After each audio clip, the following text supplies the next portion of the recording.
मुझे बताएं कि नवाज शरीफ के पास, मैं हम सब के साथ मुतफिक हूं, उनकी सियासत अब्दी नहीं हो गई है, कहते हैं जी शहबाज शरीफ इक़्तिदार में आके नवाज शरीफ की सियासत चल रही है। लानत ऐसी सियासत पे जो बेचारे, मैं लफ्ज उनकी तस्दीक नहीं कर रहा हूं, अपनी तकलीफ का इज़हार कर रहा हूं, तो लास्ट की तरफ फिर रहे हैं कि उनको पता उनके अंदर क्या बीत रही है, क्योंकि पॉपुलर पॉलिटिक्स से मुस्लिम लीग ने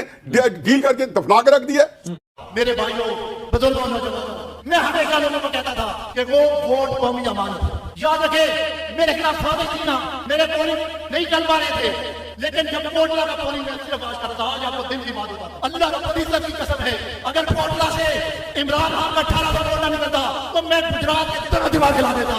लेकिन जब मैंने देखा कि मेरी बेटी ने, मेरे नौजवानों ने मेरे घर का इमरान खान को वोट दिया है, तो मैंने उसको खुश दिली से, बड़े दिल से अपनी शिकस्त को कबूल करके करता रहा। मैंने सोचा हम साथ पीछे रहे, मेरे घर का वोट मेरे सामने पास हुआ, वो वोट मेरी आंखों के सामने पास हुआ। अगर मेरी बहनों का, मेरी माँ का, मेरे भाइयों का फैसला इमरान खान है, तो मैं इसे कबूल करके घर बैठूंगा।